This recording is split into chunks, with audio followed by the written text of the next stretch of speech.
Vamos todos de pé abrir as nossas Bíblias no primeiro livro de Crônicas, no capítulo número 13. Primeiro Crônicas, capítulo 13. Nós vamos ler todo o capítulo 13, são 14 versículos.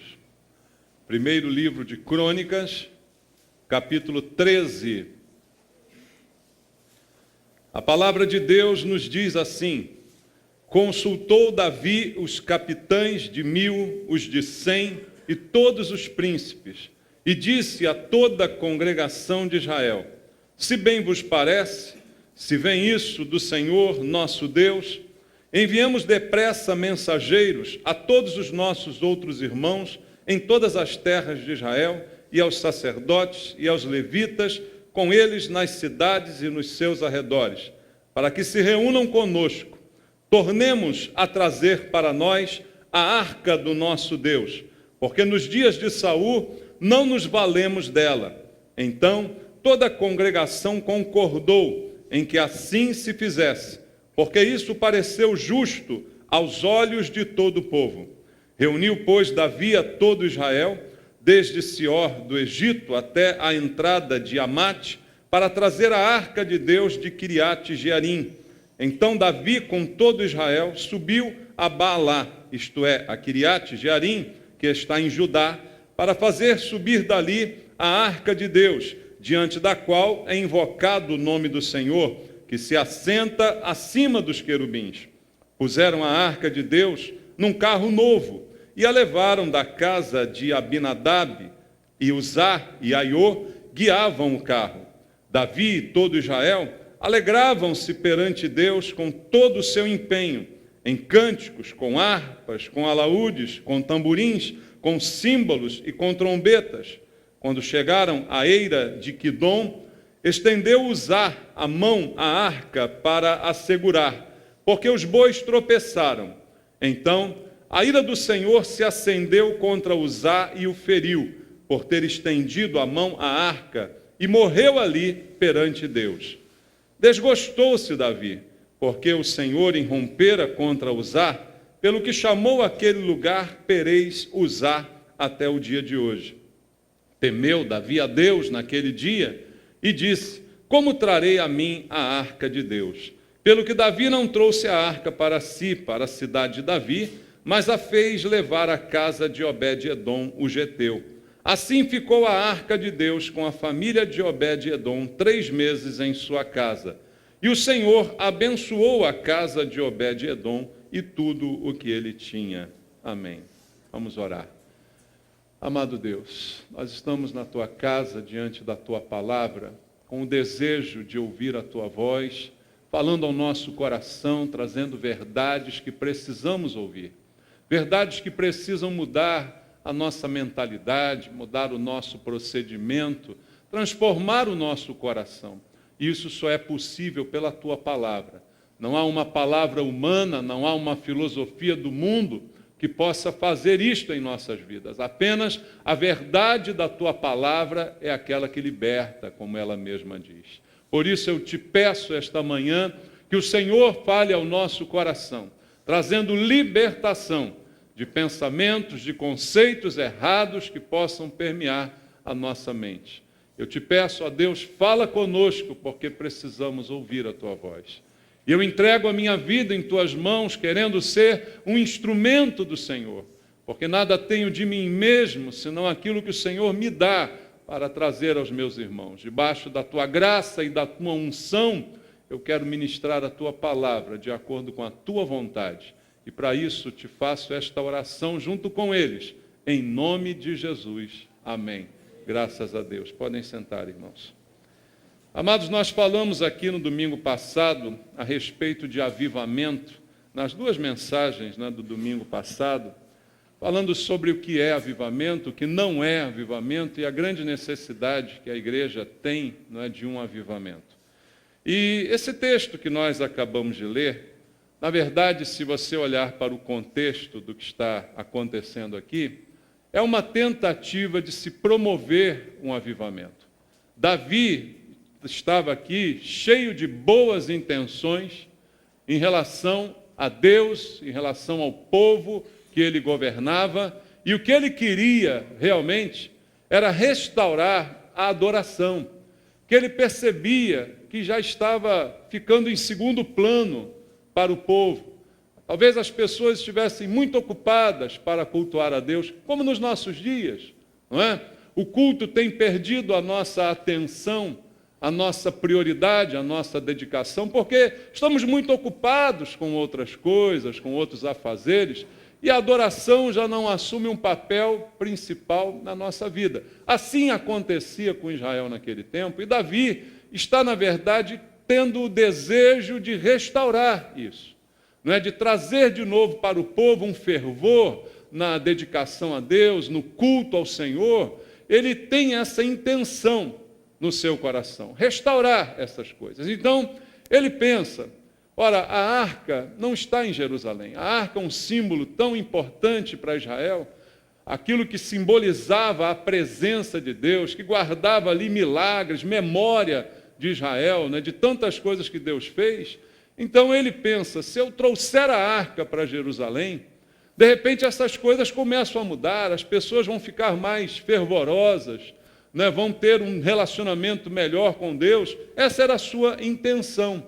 E ele convocou todo o povo com esse propósito. O texto mostra aqui para nós. Inclusive, antes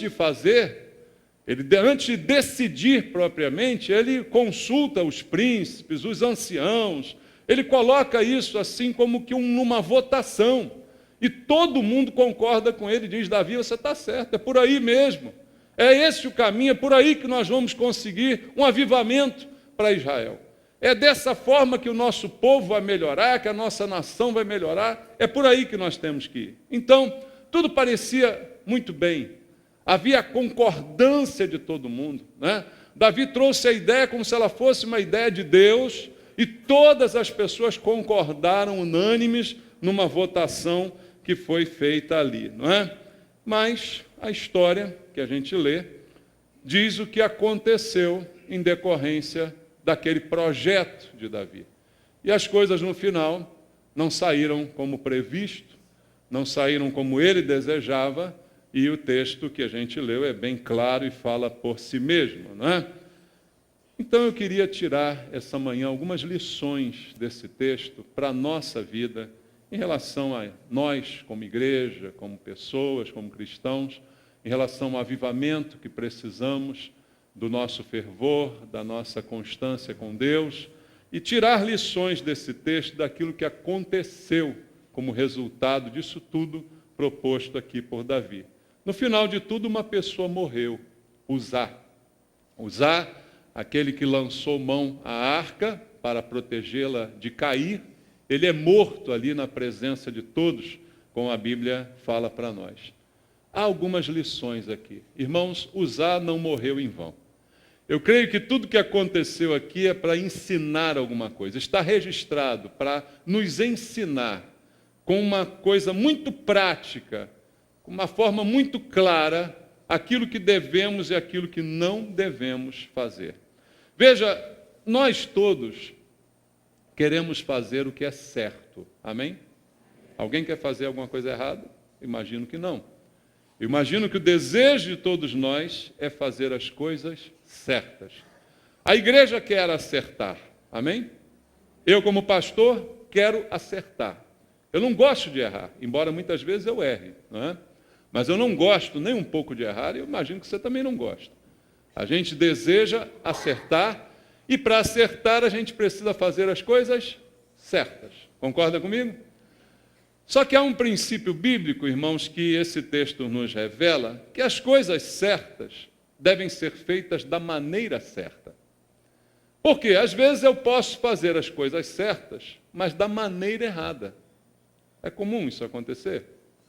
O final, até o objetivo, de repente, é uma coisa certa. Eu quero fazer aquilo. Só que a maneira, os métodos que eu uso, o caminho que eu percorro para chegar a esse resultado é um caminho errado, é a maneira errada. E aí, irmãos, textos como esse e muitos outros na Bíblia mostram para nós que Deus não quer somente o resultado. Deus está também de olho em como nós chegamos ao resultado. Você entende isso? Deus não quer só o resultado final, mas Ele quer saber da maneira como a gente faz. Alguns dizem assim, a igreja tem que ganhar almas, a igreja tem que pregar o evangelho, mas a maneira como a gente prega o evangelho é importante para Deus também. Não é propaganda enganosa, não é encher a igreja de gente, entende? É a maneira como se faz, naquele discurso, né, de que os fins justificam os meios, para Deus não vale, não é válido. Isso também não pode valer para nós. E para pregar o evangelho, para trazer gente para a igreja, não vale tudo, não. Tem limites. E os limites são a verdade, a ética, não é? É isso que deve reger o nosso limite, o nosso comportamento. Então, uma das lições que esse texto nos dá é que as coisas certas devem ser feitas do modo certo. Aquela grande frase que eu costumo repetir algumas vezes, de boa intenção o inferno está cheio. Já ouviu isso? Não vale boa intenção simplesmente. Davi teve uma boa intenção, o projeto era bom. E, na verdade, esse projeto depois se cumpriu. Depois disso tudo aqui, você vai avançar na Bíblia, você vai ver que a arca depois veio realmente. Porque era bom, era até de Deus, era de Deus, levar a arca para Jerusalém. Não era nada errado, não. A intenção era boa. Mas, irmãos, Deus não está preocupado só com a sua intenção. Deus quer saber também o que você faz em relação à intenção, aquilo que você tenciona fazer, né, e da maneira como você realiza. A intenção de Davi era ótima, mas ele não fez do modo certo. Então, ter boa intenção não basta. Às vezes a gente fica só na intenção também, né? Eu queria fazer tanta coisa para Deus, mas não faço. Eu só fiquei sonhando, né? Fiquei só planejando.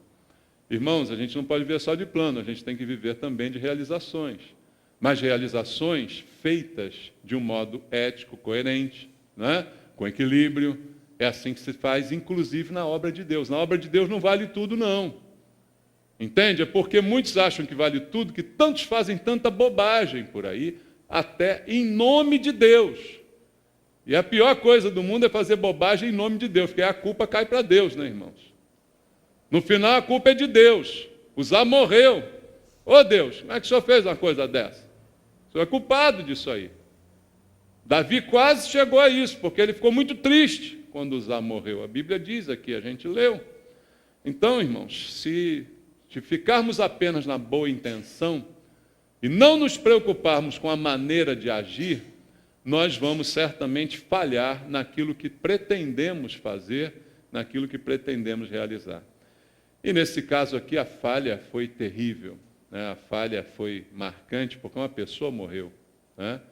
Para Uzá, essa falha foi determinante. Morreu, acabou, não tem jeito, né, irmãos? E a arca, no final, acabou sendo conduzida para o lugar errado. Isso acontece na vida da gente, você pretende ir para cá, de repente você chega para outro lugar, porque você foi pelo caminho errado, porque você fez da maneira errada. Eu queria chegar naquele alvo, mas de repente tive que me contentar com esse desvio aqui. Foi o que aconteceu. Davi programou levar a arca para Jerusalém, mas teve que se contentar em deixar a arca na casa de Obed-edom por 3 meses. Quer dizer, ele não consegue cumprir o propósito, aquilo que ele planejou, a boa intenção dele, que era até certo, ele não conseguiu fazer. E pior, a arca acabou parando no outro lugar, que não era o lugar, não chegou no final, não chegou no objetivo. Irmãos, quantas vezes na vida da gente as coisas acontecem assim? De repente, pelas mesmas razões, porque a gente só planejou e realizou errado, porque a gente só teve boa intenção, mas não tivemos determinação, não tivemos habilidade, não tivemos disciplina para fazer do modo certo, quisemos buscar um atalho, quisemos dar um jeitinho brasileiro, e as coisas não aconteceram. E aí, pior que tem gente que morre nesse meio de caminho. Tem gente que sofre por causa dos nossos erros, das nossas maluquices. Tem gente que sofre por causa da nossa irresponsabilidade. A arca não chegou ao lugar. E Uzá pagou com a sua própria vida pelos erros que foram cometidos ali. E qual foi o erro que foi cometido? Talvez você pergunte, porque numa primeira leitura assim do texto, de repente, você fica até meio de mal com Deus, né? Diz, Senhor, Precisava matar, usar. Veja, ele botou a mão na arca, não foi de forma irresponsável. Ele não foi indelicado, ele foi proteger a arca de cair. Os bois tropeçaram. A arca ia cair. Pô, precisava matar o cara. Às vezes você pode querer argumentar assim com Deus, né? Não faz isso de vez em quando? Se é normal, você faz. Se não é normal, faz, não faz? Depois você vai entender, você vai ver na Bíblia, você vai... Mas a primeiro momento, a nossa normalidade da nossa carne dá uma... Deus, poxa, foi meio desproporcional aí o castigo para a falha, né? Foi meio desproporcional. É igual os outros ficam defendendo lá o traficante que foi condenado à morte na Indonésia, né? Mas foi meio desproporcional. E aí ficamos na questão. Mas houve um erro, irmãos. Houve um erro, e um erro que a gente precisa entender e que a gente precisa aprender. Aprender com os erros. É muito bom, amém, irmãos? Era melhor não fazê-los, não cometê-los, né? Não cometer erros é melhor do que aprender com erros, amém? É melhor. Mas, se erramos, pelo menos vamos aprender com os erros. Porque senão é só prejuízo, né? Interessante, vamos voltar ao texto, versículo 8. Diz assim: Davi e todo Israel alegraram-se perante Deus, com todo o seu empenho, em cânticos, com harpas, com alaúdes, com tamborins, com símbolos, com trombetas, uma orquestra, uma escola de samba. Tem até tamborim. Olha que maravilha. Que alegria. A alegria do Senhor, a nossa força. E lá foram eles. Maravilhoso. Nada contra. É bom que o nosso culto seja alegre, amém? É maravilha quando a gente louva, aquele louvor que dá vontade de você pular, cantar, correr, brincar. Dá vontade de pular. De repente eles cantaram isso lá, né? E o tamborim. Maravilha! Nada contra, irmãos, no claro aí, tá? Agora, estavam todos ali. E uma grande multidão. Veja, todo mundo gostou da ideia. A princípio já promoveu um avivamento. Porque, veja, todo mundo saiu de casa, todo mundo pegou seus instrumentos, todo mundo foi louvar o Senhor, Olha que maravilha. Davi devia estar satisfeito. Consegui levantar esse povo morto aí, Consegui levantar defunto esse dia. Porque está todo mundo pulando, todo mundo cantando, todo mundo se animando. Olha que maravilha. Mas é aquilo que eu falei domingo passado, irmãos. Multidão não garante bênção de Deus. Quantidade de gente não garante que Deus está aprovando aquilo ali. Muito louvor não garante bênção de Deus, não garante avivamento. Veja, muita alegria não garante avivamento, não, irmão. Tem gente que bebe para ficar alegre. Daqui a pouco você vai dizer que bebão está avivado, né? Porque ele está alegre, está dizendo um monte de bobagem.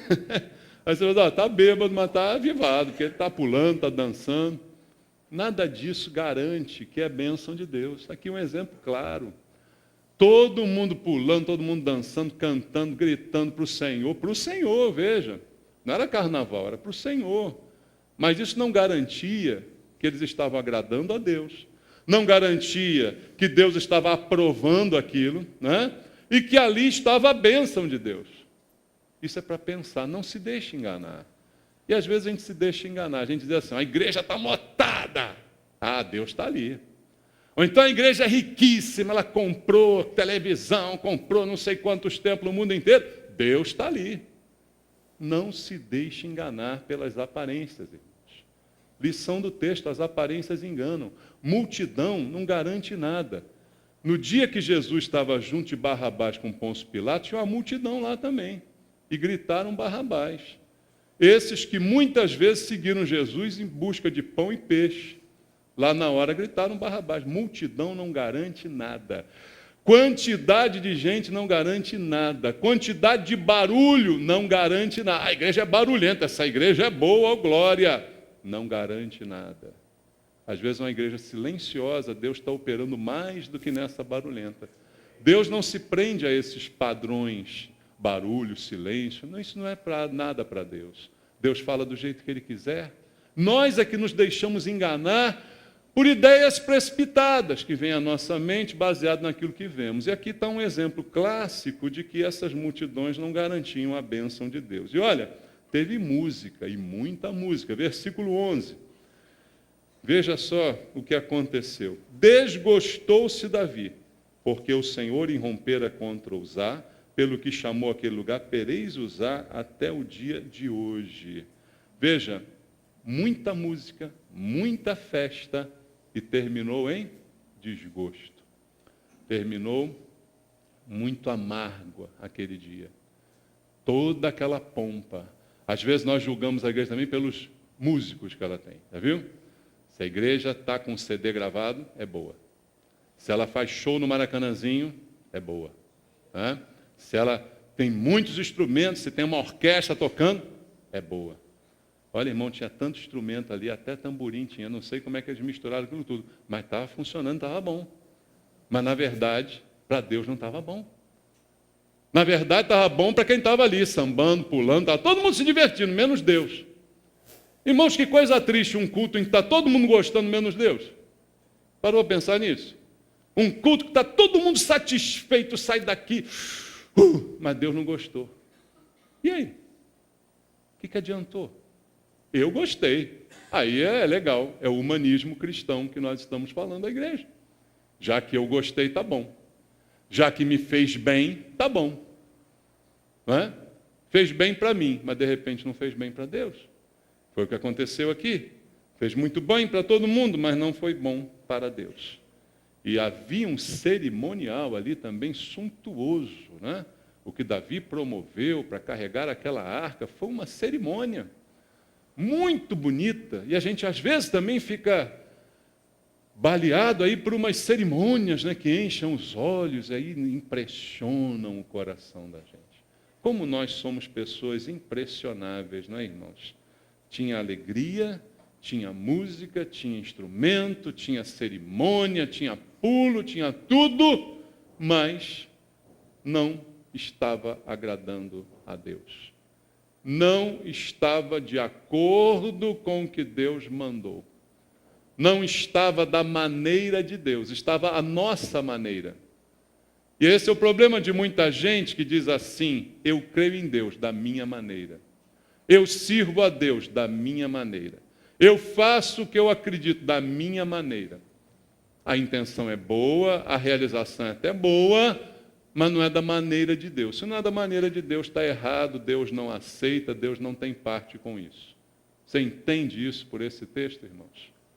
Era a maneira deles, da melhor maneira. E a gente, às vezes, fica com aquela ilusão: Deus conhece o meu coração, Ele sabe que eu fiz o melhor. É mesmo, é. Deus está precisando do que você faz? Ele conhece o seu coração e Ele sabe que você fez o melhor para você. E não o que Ele mandou você fazer.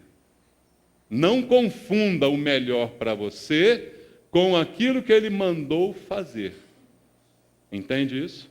Eu dei o meu melhor, mas não é o que Ele mandou fazer. Então não vem misturar as coisas, porque Deus, irmãos, quer você queira, quer não, Ele é justo. E a justiça muitas vezes inclui severidade. A justiça às vezes é severa. A gente discutiu lá o cara que foi condenado à morte, mas na justiça daquele país, a justiça é aquela. E a justiça é severa. Aqui é uma bagunça. Né? O problema é nosso. Mas a justiça requer severidade. E Deus é justo. Então não vem com essa: eu fiz o melhor, era a intenção do meu coração. Eu não tive a intenção, mas não fez certo. Não fez da maneira correta.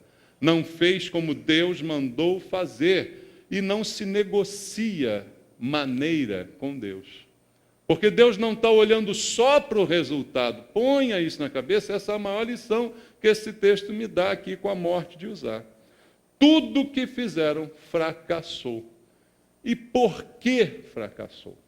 É a maneira. Versículo 7 diz assim: puseram a arca de Deus num carro novo e a levaram da casa de Abinadab, e Uzá e Aiô guiavam o carro. Uzá e Aiô eram sacerdotes, eram levitas, estavam ali desempenhando o seu papel, a sua função, mas colocaram a arca num carro novo.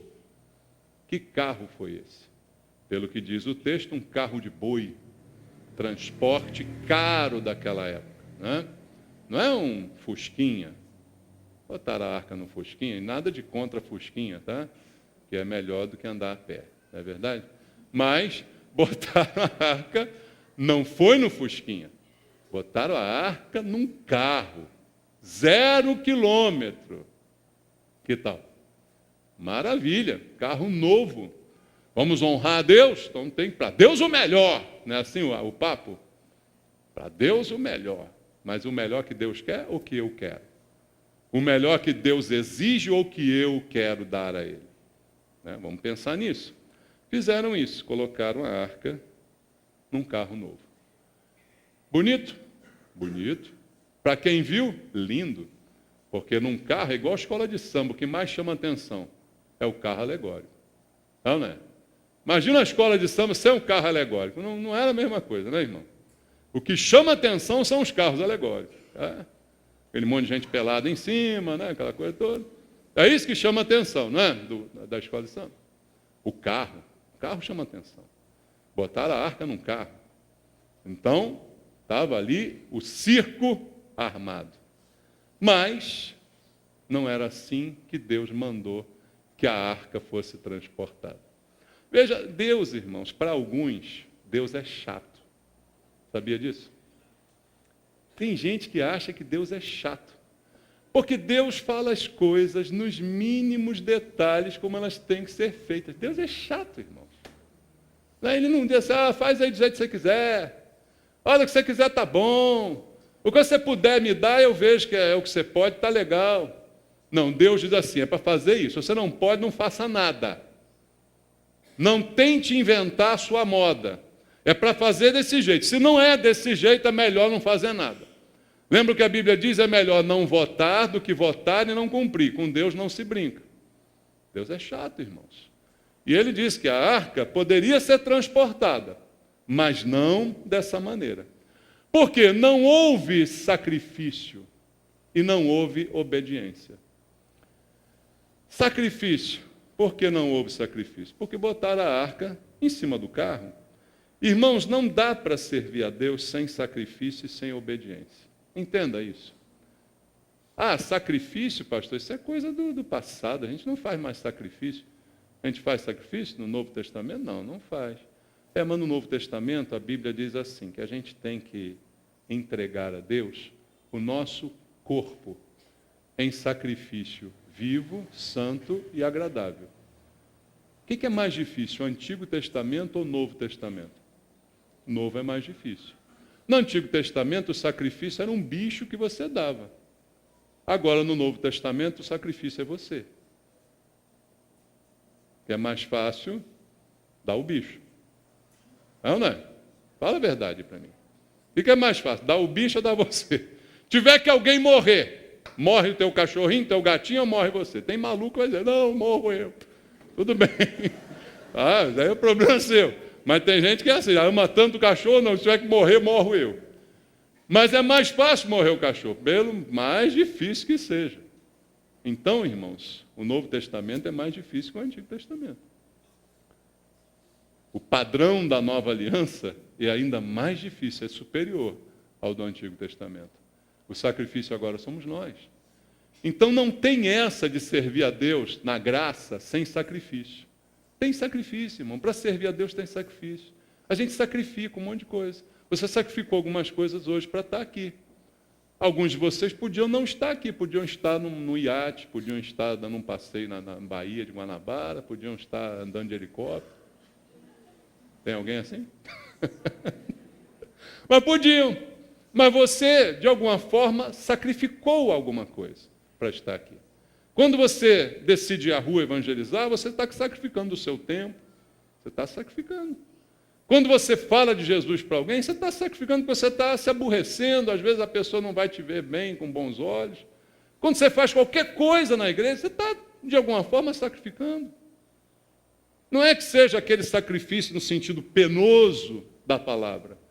O que Deus está pedindo é o meu corpo em sacrifício vivo. Não preciso morrer. Eu me entrego a Deus vivo, entende? O sacrifício antigamente tinha que morrer, hoje não, é vivo. Você se entrega a Deus vivo. Mas isso é santo, é separado, é agradável para Deus. Então não há como servir a Deus sem sacrifício, e muito menos sem obediência. Eu sirvo a Deus, mas não sacrifico nada na minha vida continua do mesmo jeito, e também não obedeço, eu faço do jeito que eu quero, a hora que der, quando sobrar um tempo. Não é. Mas muita gente na igreja é assim. E sai com a consciência tranquila, servir a Deus.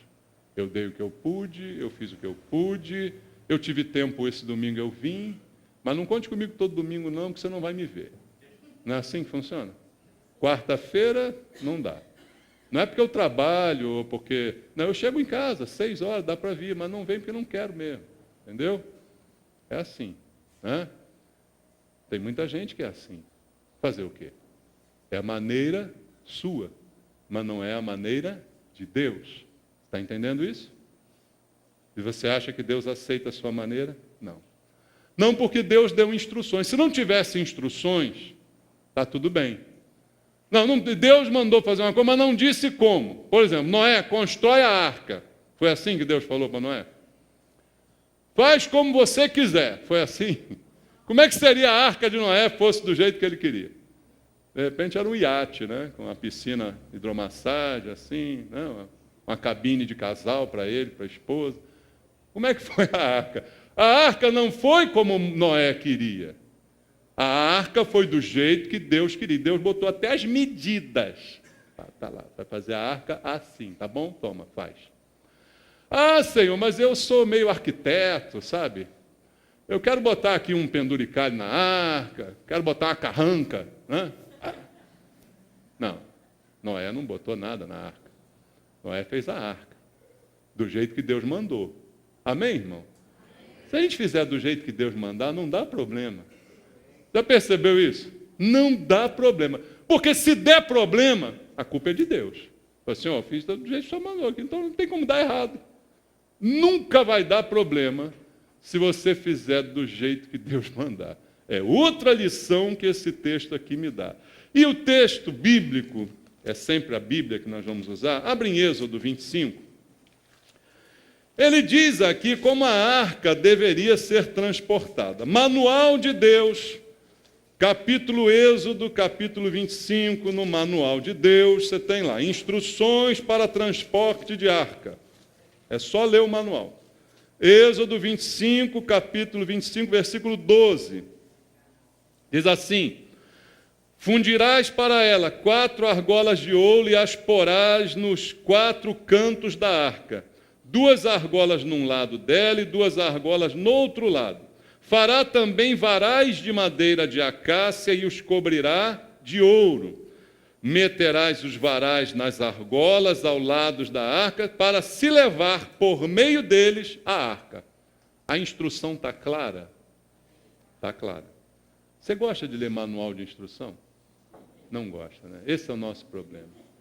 Eu, como trabalho na área de informática, irmão, eu leio manual desde pequenininho. Acho que eu nasci lendo manual. E eu adoro ler manual. Quando eu compro uma coisa, a primeira coisa que eu faço é ler o manual. Antes de usar a coisa, eu leio o manual. Comprei um carro, antes eu leio o manual todinho. Aí eu sei tudo que o carro faz. Eu comprei um troço lá, um eletrodoméstico, eu leio o manual. Mas tem gente que não gosta de ler o manual. Vou usar. É micro-ondas, bota aí dentro. Aí, bota lá uma... né? Bota uma travessa de alumínio para cozinhar o arroz no micro-ondas. Aí depois sai no jornal que sua casa pegou fogo. Por quê? Você usou o micro-ondas, mas você não leu o manual. O bendito manual está ali. O nosso manual está aqui, ó. Manual de sobrevivência, manual de utilização, manual do proprietário, tudo está aqui que você precisar, está aqui. Então, quero transportar a arca. Tem que achar. O problema é que tem que conhecer o manual, né? Esse que é o problema. Você não acho que não tem manual para isso, não. Mas tem aqui no manual. Eu quero transportar a arca, do jeito que eu quero, como eu quiser, do jeito que der, com que eu puder. Não. Na página tal do manual está escrito, para transportar a arca, Você fará 4 argolas de ouro, vai separar 4 varais, vai colocar uma argola em cada extremidade da arca, vai passar os varais por dentro de cada argola e nas costas 4 homens vão levar a arca. Está no manual. Mas espera aí, Senhor, isso foi naquela época. Aí começa. Já viu isso na igreja? Não, isso foi naquela época. Agora os tempos são outros. Agora a gente tem tablet, smartphone, internet. Os tempos são outros. Não é possível que a gente continue transportando arca assim, Senhor. Agora tem helicóptero, tem robô. Se você quiser, você programa um robô, ele pega a arca e vai com a arca. Tem ou não tem? Aí você vai dizer, eu vou continuar transportando a arca. De repente, Davi entrou nessa. Falou, Senhor, agora tem um carro de boi aqui, ó. 0 quilômetro.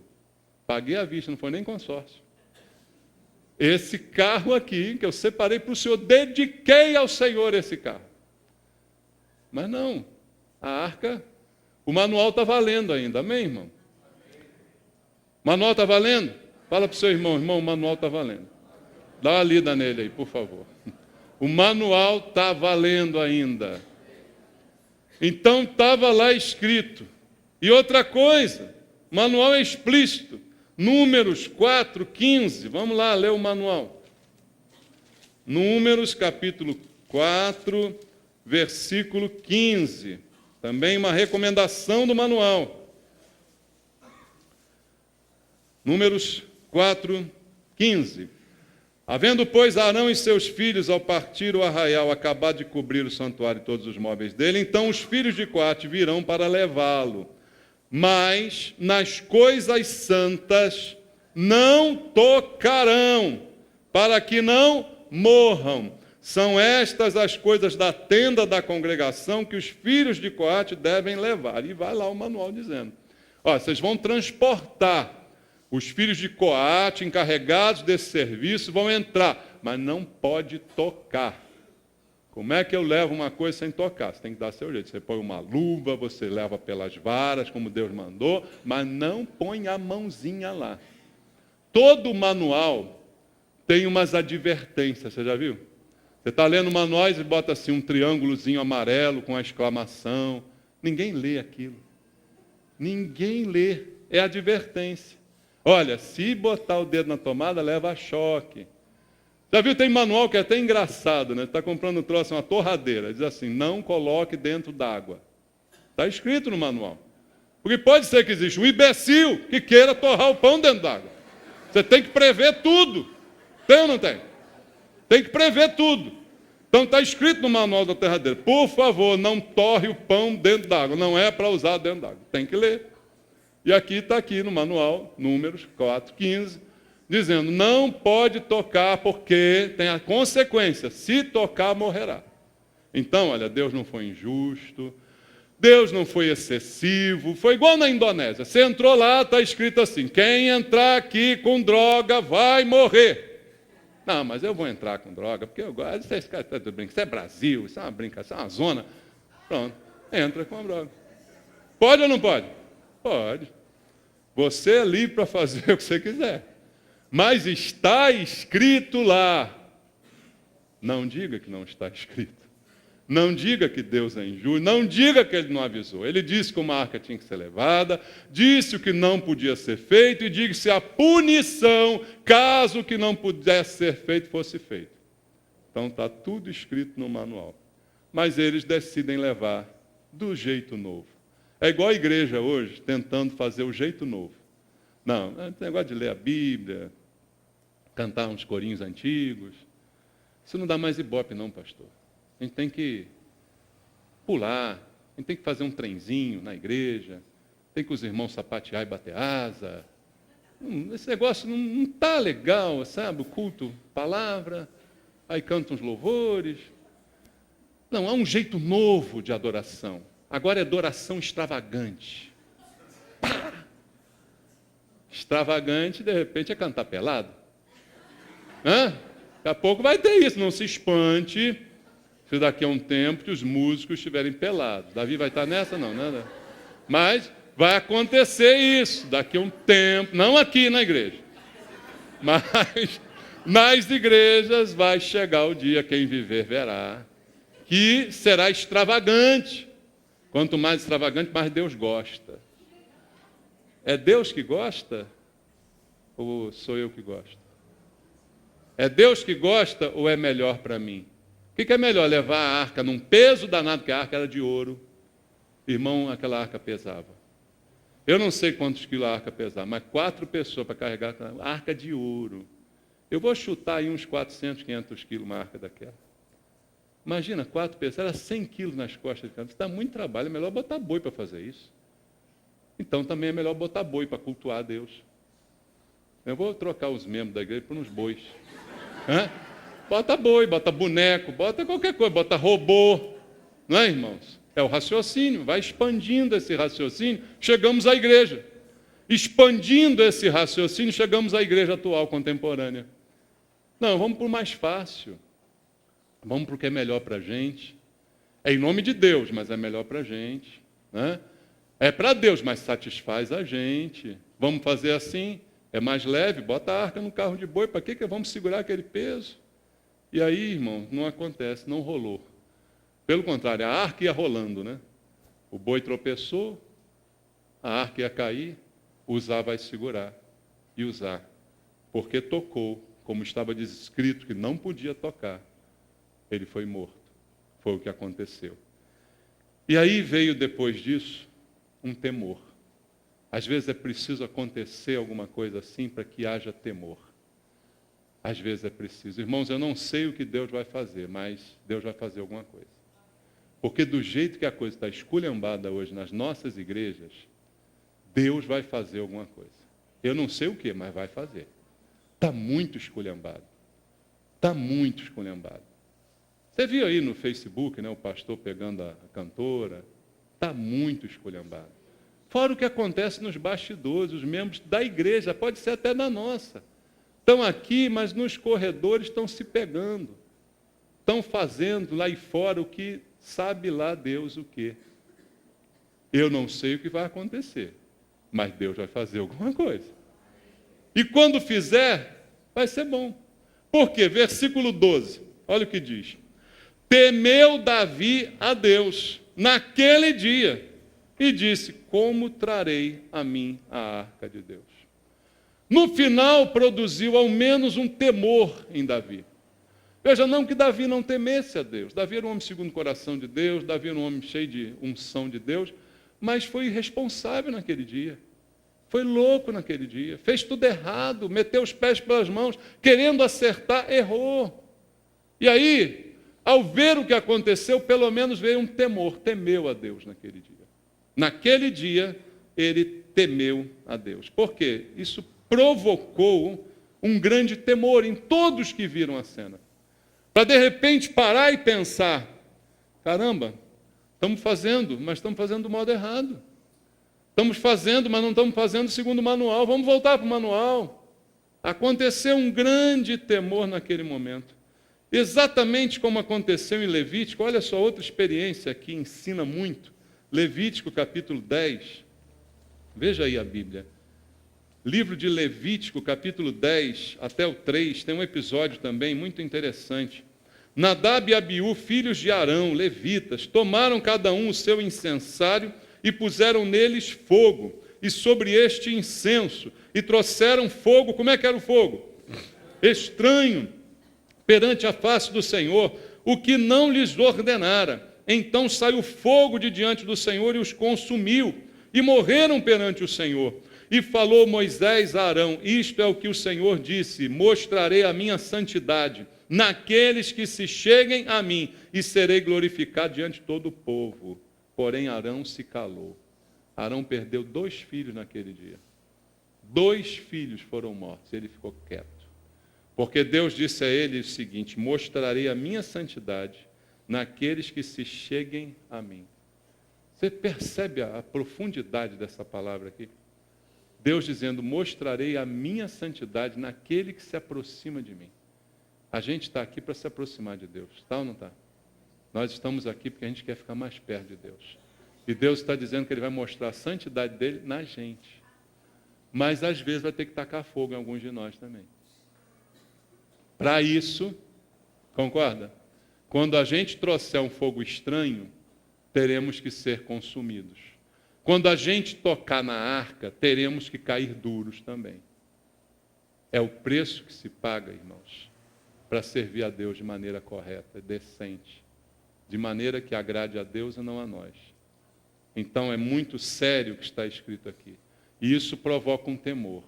Arão se calou, porque ele viu os seus filhos fizeram o que é errado. Por mais que doa no pai perder um filho, ele não podia cobrar nada de Deus. Ele não podia dizer, Deus só foi injusto com meus filhos. Ele não podia fazer isso. Ele sabia quem era Deus, ele conhecia Deus, ele sabia o erro foi cometido. Então Davi também naquele dia temeu, a Bíblia diz, ele temeu, porque ele reconheceu a sua indignidade. E aí depois ele pergunta no verso 12, e agora, como farei para trazer de novo a minha arca do Senhor? Ele disse, eu não tenho mais jeito, eu sou indigno, eu errei, eu não consigo mais fazer isso. Como que eu vou resolver esse problema? Ele indaga, porque ele sabia que não tinha condição para isso. Irmãos, alguns fazem da santidade de Deus e da severidade da lei uma desculpa para a sua negligência. Diz assim, Deus é santo, eu não consigo ser santo. A palavra de Deus é tão severa e eu não consigo cumprir, então eu vou chutar o balde mesmo, né? Eu vou então ser negligente. Já que eu não consigo, eu faço. Só que aí, irmãos, entra a graça de Deus. Hoje, a graça de Deus está conosco. É difícil, mas é um privilégio também, entende? Deus nos capacita a cumprir a sua vontade.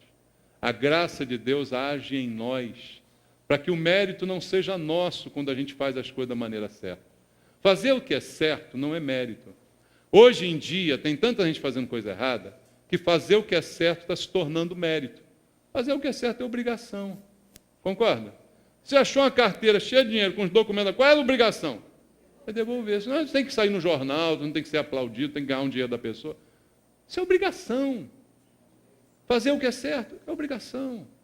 Ninguém tem que te bater nas costas, te elogiar porque você fez o que é certo. Jesus ensinou isso. Quando vocês fazem apenas o que é mandado, vocês são servos inúteis. Por quê? É isso que deve ser feito. Nada além, nada extraordinário. E a gente precisa ser daqueles que não fazem da severidade de Deus um motivo para a nossa negligência. Muito pelo contrário. Que isso seja um motivo para gerar em nós um temor, mas um temor santo que nos faça mudar a nossa atitude. Que nos faça preparar para o serviço santo. Já que Deus é santo e sua palavra é severa, ao invés de ser negligente, não consigo mesmo, então dane-se. O que eu tenho que fazer? Eu tenho que procurar cada vez mais agir correto. Cada vez mais conhecer o manual de Deus. Cada vez mais perguntar a Deus antes de fazer. Cada vez mais questionar se o culto agrada a mim ou agrada a Deus. Cada vez mais isso tem que estar no nosso coração. Porque Deus é santo e sua palavra é severa. Então isso deve ser produzido em nós, um temor, como foi produzido em Davi. O problema hoje, irmãos, é que temor já é uma palavra que está em desuso na igreja. Algumas pessoas nem gostam dela, temor, porque confundem apenas com medo. E esquecem que o temor é um respeito gerado pela santidade de Deus que nós conhecemos e da qual somos participantes. Como Deus disse aqui, Ele revela através de nós a sua santidade. Então, olha o problema que isso fica para a gente. Davi aprendeu a lição, irmãos. E apesar de se considerar indigno, e talvez até por causa disso, ele teve o privilégio de depois ter mais uma chance de fazer certo. Deus nos dá mais uma chance de fazer certo. Se você fez errado, Deus dá uma chance para você de consertar. Só não tem conserto se você achar que não fez nada de errado. A única pessoa que não tem perdão é aquela que acha que não precisa de perdão. A única pessoa que não tem conserto é aquela que acha que não precisa de conserto. Como é que vai consertar? Não tem como. Se Davi continuasse achando que ele é o bom, que Deus foi injusto, que não devia ter matado Uzá e tal, não tinha mais jeito para Davi. Mas Davi, ele temeu naquele dia. E aí ele se voltou para Deus e Deus ensinou a ele a fazer. E aí Deus fez de novo com o mesmo Davi, só que agora da maneira certa. O capítulo 15 do livro vai dizer assim, nos 3 primeiros versículos. 1 Crônicas 15, fez também Davi casas para si mesmo na cidade de Davi, e preparou um lugar para a arca de Deus, e lhe armou uma tenda. Já começou a preparar um lugar, veja. Antes ele estava levando sem nem preparar o lugar. Tem gente que faz isso, né? Eu vou, mas não vou nem preparar. Na hora eu vejo o que eu faço, o que eu resolvo. Irmão, eu não consigo entender gente louca assim, né? Eu, quando faço uma viagem, planejo, levo um roteiro com 20 páginas. Dizendo tudo que eu vou fazer, onde eu vou parar, onde eu vou comer, o lugar que eu vou parar o carro. Não consigo entender gente que vai, não, eu vou lá. Chega lá, eu faço, não faço. Davi era assim. Né? Davi, eu vou. Agora não, agora ele aprendeu. Algumas pessoas têm que tomar na cabeça para aprender, né, irmãos? Mas ainda bem que algumas aprendem, outras não aprendem. Erram e continuam errando.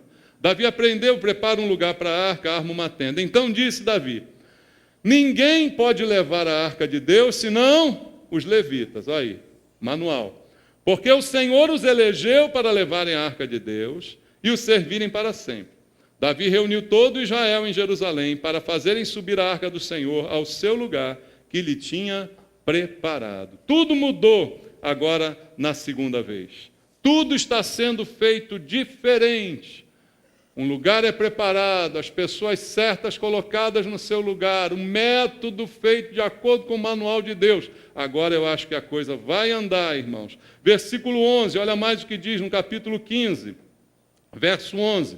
Chamou Davi os sacerdotes, Adoque, Abiatar e os levitas, Uriel, Asaías, Joel, Semaías, Eliel e Aminadab, e lhes disse, vós sois os cabeças das famílias dos levitas, santificai-vos, vós e vossos irmãos, para que façais subir a arca do Senhor, Deus de Israel, ao lugar que lhe preparei, pois visto que não a levaste na primeira vez, o Senhor nosso Deus irrompeu contra nós, porque então não o buscamos segundo nos for ordenado. Santificaram-se, pois, os sacerdotes e levitas para fazerem subir a arca do Senhor, Deus de Israel. Ele chama agora os principais dos levitas e manda que cada um deles, antes de fazerem, se santifiquem. Você quer fazer para Deus alguma coisa? Ótimo, louvável a sua atitude, a sua disposição. Mas antes, se prepare, se santifique. Não faça de qualquer jeito, do jeito que der, com o seu melhor, porque o seu melhor, às vezes, não é suficiente para aquilo que Deus requer como mínimo necessário. Então, santifique-se, se prepare, é o que está nos ensinando o texto. E aí no verso 15, olha o que diz. Os filhos dos levitas trouxeram a arca de Deus aos ombros, pelas varas, que nela estavam como Moisés tinha ordenado, segundo a palavra do Senhor. Olha aí. Agora o manual. Quer dizer, você erra primeiro, você destrói o micro-ondas, para depois ler o manual. Morre na torradeira, lá na pia, para depois ler a advertência do manual. Não dava para ter evitado isso. Era só ler o manual primeiro. Mas aí não, agora fizeram certo, como diz o verso 15, não é? Colocaram as pessoas certas nos lugares certos. Diz o verso 22, também, que Ananias, chefe dos levitas, músicos, tinha o encargo de dirigir o canto, porque era perito nisto. Botaram as pessoas certas nos lugares certos. Homens e métodos certos, agindo segundo a ordem e a vontade de Deus. E no verso 26, tendo Deus ajudado os levitas que levavam a arca da aliança do Senhor, oferecerem sacrifício 7 novilhos e 7 carneiros. Veja, no final, tudo foi feito, mas quem ajudou? Deus. É mais pesado levar a arca sob as varas, só que Deus ajuda. Quando eu busco o mais fácil, Deus não ajuda. Então o mais fácil fica mais pesado do que o mais pesado. Entendeu? Às vezes você deixa o mais pesado de lá, não, eu vou levar isso aqui que está mais leve, mas aí é sozinho. Mas quando você pega no pesado, Deus ajuda. Deus ajuda você a pegar no pesado. E aconteceu que Deus ajudou. E aí no final sacrificaram. Aí no final, Deus foi honrado, foi glorificado. Então, irmãos, a lição de usar é que a gente precisa aprender. Para Deus não vale tudo. Avivamento não se mostra em cenas, no que os nossos olhos veem, e fazer a coisa certa, somente do modo certo. Não venha com essa de fazer a coisa certa do seu modo, porque não vai funcionar e o prejuízo será muito grande.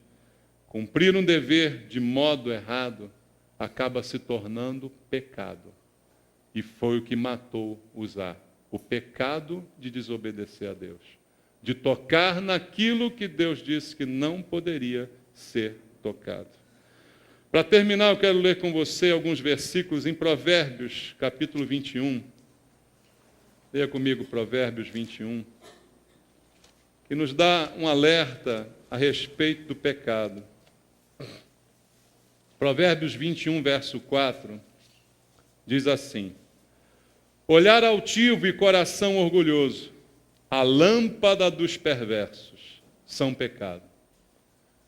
A lâmpada dos perversos, a Bíblia diz que é o quê?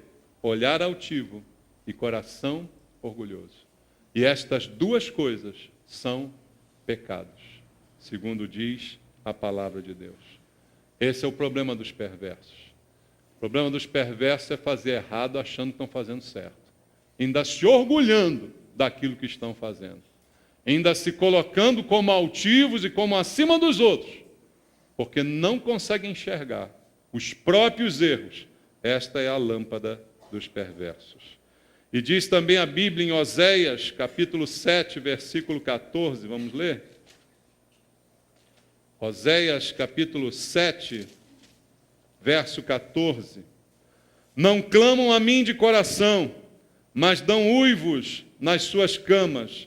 Para o trigo e para o vinho se juntam, mas contra mim se rebelam.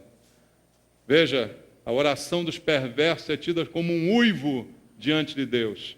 Porque, na verdade, o seu ajuntamento não é para Deus, mas é contra Deus.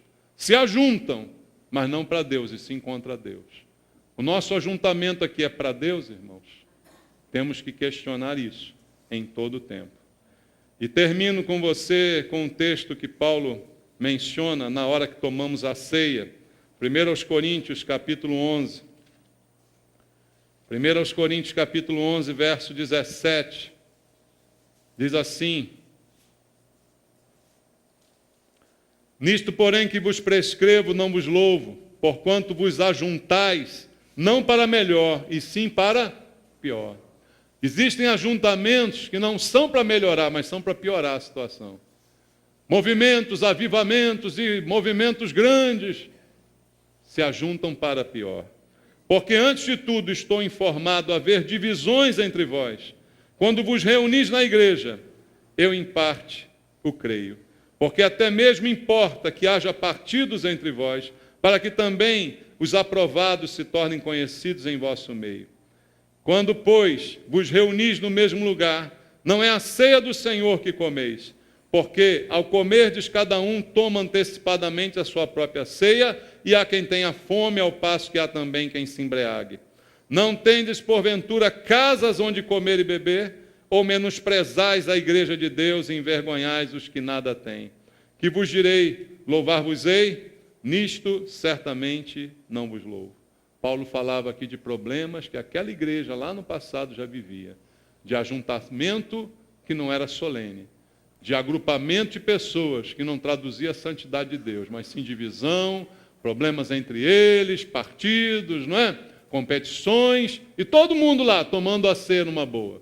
Paulo já atacava isso há muito tempo.